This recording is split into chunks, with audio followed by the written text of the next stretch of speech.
Hello friends, कैसे हैं आप सभी। आई होप आप सब ठीक हैं और फिर से आपका स्वागत है हमारे इस चैनल पे।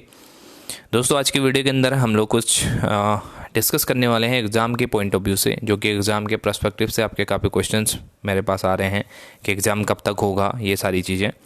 तो इससे रिलेटेड हम लोग इसके अंदर थोड़ी सी बात करेंगे। और चैनल पे अगर नए हैं तो चैनल को जरूर सब्सक्राइब कीजिए, और टेलीग्राम चैनल नहीं ज्वाइन किया तो टेलीग्राम चैनल को भी ज्वाइन कर सकते हैं। लिंक आपको डिस्क्रिप्शन बॉक्स में उसका भी मिल जाएगा। उसके अलावा हम लोगों ने असिस्टेंट अकाउंटेंट से रिलेटेड यहाँ पे UKSSC का जो कोर्स है वो स्टार्ट किया हुआ है।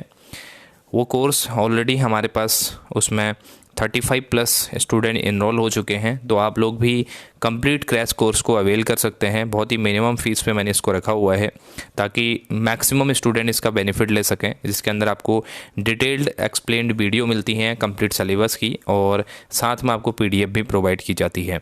तो ये चीज़ आप यहाँ पे अवेल कर सकते हैं। और इसके अंदर सिलेबस, जैसा कि आपको पता है, बहुत वाइड सिलेबस इसके अंदर है। जो न्यू सिलेबस अपडेट हुआ था एग्ज़ाम का असिस्टेंट अकाउंटेंट का, उसके अकॉर्डिंग, और अराउंड 14 से 15 यूनिट आपके इसके अंदर हैं, जो कि अलग अलग मर्ज की गई यूनिट हैं। 2-3 यूनिट आपके एक यूनिट के अंदर मर्ज की गई हैं, और टोटल 11 यूनिट इसके अंदर बनाई गई हैं, जो कि आपके 15 या 16 यूनिट के अराउंड होती हैं अगर टोटल काउंट की जाए। तो इसके लिए कहीं ना कहीं आपको हर एक यूनिट की अलग अलग प्रिपरेशन आपको ज़रूरी है, और साथ में थ्योरेटिकल कॉन्सेप्ट प्लस न्यूमेरिकल दोनों चीज़ों को आपको स्ट्रॉन्ग बनाना पड़ेगा अगर इस एग्ज़ाम को आपको क्रैक करना है। और साथ ही इसके अंदर प्रैक्टिस भी काफ़ी मेंटेन आपको रखनी पड़ेगी, जिसके लिए हम लोग कोर्स कंप्लीट होने के बाद MCQ सीरीज़ भी इसके अंदर कंटिन्यू करेंगे। और उससे पहले कि अगर आप इस कोर्स को अवेल करना चाहते हैं तो उसके लिए मैं आपको अपना WhatsApp नंबर शेयर कर रहा हूँ। उस पर आप अपनी क्वेरीज़ को पूछ सकते हैं और कोर्स को अवेल कर सकते हैं। 8394948137 ये WhatsApp नंबर है। इस पर आप मैसेज करके अपनी क्वेरीज़ को पूछ सकते हैं और कोर्स को अवेल भी कर सकते हैं, जिसके अंदर आपको, क्योंकि ये सिलेबस इतना वाइड सिलेबस है कि इसके अंदर कहीं ना कहीं आपको 3 से 4 महीने का मिनिमम टाइम रिक्वायर्ड होता है उस कोर्स को एक तरीके से कंप्लीट एक तरीका रिव्यू करने का। और साथ में अगर आप इसमें अच्छी से कमांड हासिल करना चाहते हैं और आपने पहले तैयारी अच्छे से नहीं की हुई है, अभी आप इसके अंदर तैयारी करना चाहते हैं स्टार्टिंग से और स्क्रैच से तैयारी करना चाहते हैं, तो 4 से 5 महीने आपको रिक्वायर्ड होते ही होते हैं, क्योंकि सिलेबस इतना वाइड है कि आपको सारी चीज़ें स्क्रैच से इसके अंदर सीखनी पड़ेंगी।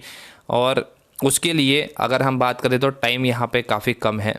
जैसा अब एग्ज़ाम के अगर हम बात करें डेट की, एक टेंटेटिव डेट की अगर बात करते हैं, तो कहीं ना कहीं आयोग के द्वारा आपने देखा भी होगा इंटरव्यू में, जो संतोष बड़ोनी जी सचिव हैं, उन्होंने यहाँ पे बोला हुआ है कि एग्ज़ाम आपका सितंबर या फिर अक्टूबर में कंडक्ट किया जाएगा।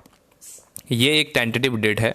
और इस डेट के हिसाब से अगर हम चलते हैं तो आपको पता है अगस्त अभी स्टार्ट हो चुका है, तो अगस्त अब स्टार्ट होने ही वाला है। तो अगस्त, सितंबर, अक्टूबर आपके पास मुश्किल से 3 महीने 4 महीने के अराउंड बचते हैं, मुश्किल से 3 महीने मान के चलते हैं।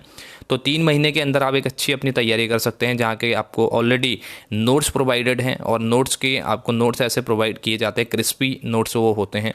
उसके अंदर ज़्यादा थ्योरी नहीं है कि आपको बहुत ज़्यादा पढ़ना पड़ेगा, लेंदी हो जाएगा ये सब कुछ। जो जो चीज़ें इंपॉर्टेंट हैं वही चीज़ें उसके अंदर अरेंज की गई हैं। जितने शॉर्ट नोट हो सकते हैं उतने शॉर्ट नोट आपको प्रोवाइड किए जाएंगे, और साथ में एक्सप्लेन भी किए जाएंगे उन नोट्स को। और वीडियो के थ्रू आपको रिकॉर्डेड वीडियो आपको मिलेगी, जिसको आप कभी भी कहीं भी यूज कर सकते हैं, डाउनलोड कर सकते हैं, PDF प्रिंट करा सकते हैं, सब कुछ इसके अंदर अवेलेबल है फैसिलिटी। तो ये चीज़ इसके अंदर है। अब टेंटेटिव डेट की अगर मैं बात कर रहा हूँ तो ये मैं अपने तरीके से नहीं कह रहा हूँ, मैंने तो पहले भी आपको टेंटेटिव डेट बताई थी। दिसंबर से पहले मैंने आपको भी कहा था, जब स्टार्टिंग में ये नोटिफिकेशन आया था आपके कैंसिलेशन से रिलेटेड, तो उस समय भी मैंने आपसे कहा था दिसंबर से पहले हो जाना चाहिए अकॉर्डिंग। अगर कुछ यहाँ पे आपके मिस कम्युनिकेशन या फिर किसी तरह का कुछ यहाँ पे बैरियर नहीं आता है, तो एग्ज़ाम आपका सितंबर अक्टूबर में कंडक्ट किया जाना चाहिए। और दूसरी चीज़, इसके अंदर कुछ एस्पिरेंट ये भी पूछ रहे हैं कि क्या हम नए लोग इसके अंदर अप्लाई कर सकते हैं। देखिए, अभी तक नया रजिस्ट्रेशन के लिए पोर्टल ओपन नहीं किया गया है, और मुझे लगता है कि जिस तरीके का इंटरव्यू था संतोष बड़ोनी जी का, तो उन्होंने यही बात कही कि जो पहले अपीयर हुए हैं उसके अंदर कहीं ना कहीं वही लोग इसके अंदर दोबारा अपीयर होंगे, क्योंकि नई विंडो आई थिंक वो लोग नहीं ओपन करने वाले हैं। और विंडो जैसा आपने देखा था पंतनगर वाले एग्ज़ाम में, जो पंतनगर वाला एग्ज़ाम 2019 के अंदर असिस्टेंट अकाउंटेंट का था, 18 या 19 में जो एग्ज़ाम आया था वो दोबारा वो भी कैंसिल किया गया था और दोबारा उसको कंडक्ट किया था री एग्ज़ाम।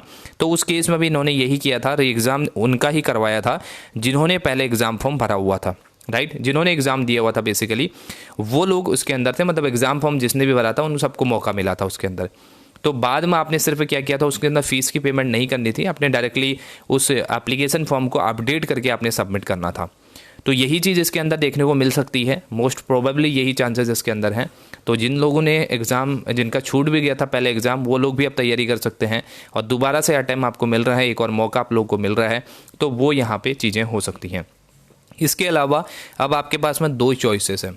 एक चॉइस तो ये है कि आप वेट कीजिए कि कब एग्ज़ाम डेट आई, और एग्ज़ाम डेट आएगी तो विदिन 1 मंथ और विदिन 20 से 30 डेज़ के अंदर आपका एग्ज़ाम हो जाएगा, ये आप समझ लीजिए। या तो फिर आप अभी से अपनी प्रिपरेशन को स्टार्ट कर सकते हैं, और प्रिपरेशन स्टार्ट करने के लिए आपको एटलीस्ट आगे के महीने के लिए 3 से 4 महीने आपको चाहिए, जैसा मैंने रिक्वायर्ड है, ये मैंने आपको बताया, क्योंकि बहुत लंबा सिलेबस इसके अंदर है। अगर सिलेबस को आप देखेंगे, और सिलेबस अगर देखना चाहते हैं अपडेटेड सिलेबस, तो मेरी चैनल पे पड़ा हुआ है।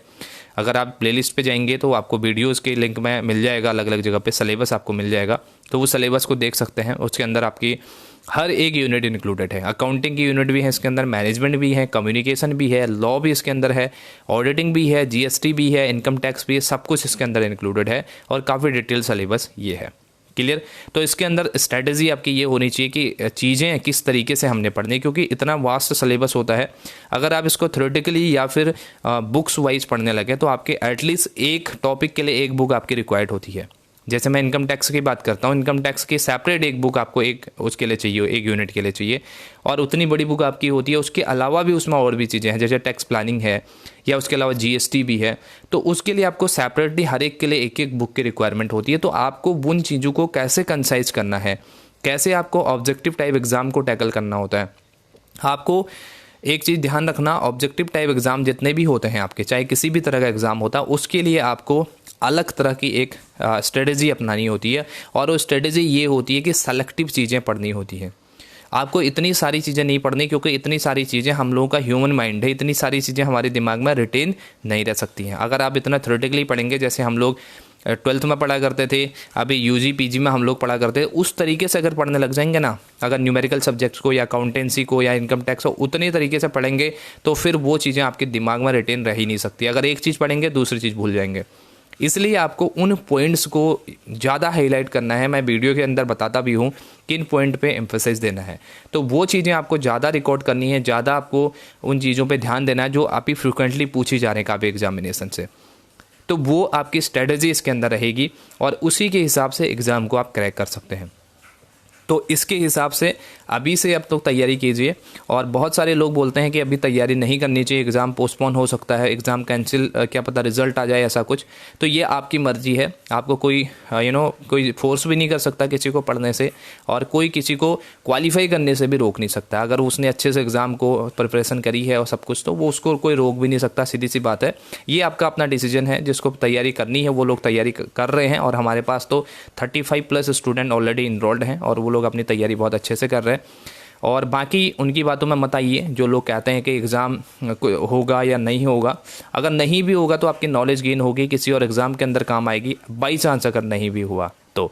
और उसके अलावा मोस्ट प्रोबेबली अभी ऐसा कोई भी इसके अंदर आपका नोटिफिकेशन नहीं है एग्ज़ाम के कैंसिलेशन में, मतलब कि एग्ज़ाम आपका नहीं होगा या इससे रिलेटेड कोर्ट की जजमेंट से रिलेटेड कुछ भी इसके अंदर नहीं है। और जो ऑफिशियल आपने देखा था एक न्यूज़ चैनल में, आपने देखा भी होगा इंटरव्यू, अभी मैं दिखाऊंगा आपको, कि संतोष बड़ोनी जी ने कहा था कि आपका सितंबर से अक्टूबर में वो एग्ज़ाम कंडक्ट किया जाएगा, और उसी टेंटेटिव डेट शीट को देखते हुए हम लोग आगे बढ़ रहे हैं। राइट, तो मैं आपको वीडियो दिखा रहा हूँ, आई होप कि आपको वो वीडियो देख के, आवाज़ थोड़ी सी उसकी स्लो है लेकिन आप लोगों को समझ में आ जाएगा। डेट मैंने आपको बताई दी, टेंटेटिव मंथ मैंने आपकी कंसिडर कर लिया है, तो उसको आप देख सकते हैं। तो इसके अंदर आप देख सकते हैं इंटरव्यू हुआ था पहाड़ टीवी का, आई थिंक ये न्यूज़ चैनल है, इसके थ्रू इन्होंने बताया गया था, तो इसको आप सुन सकते हैं यहाँ पे।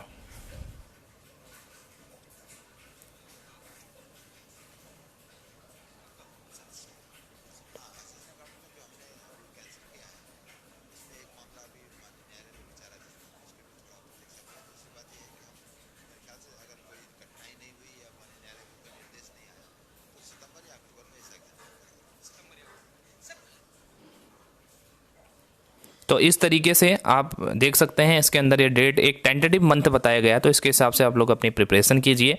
और कोई अगर आपको क्वेरीज़ हैं, कोई डाउट है, तो आप लोग जुड़ सकते हैं टेलीग्राम चैनल से, और मेरे डायरेक्टली व्हाट्सएप पे भी आप यहाँ पे अपनी क्वेरीज़ को पूछ सकते हैं। Thank you so much, have a nice day, take care.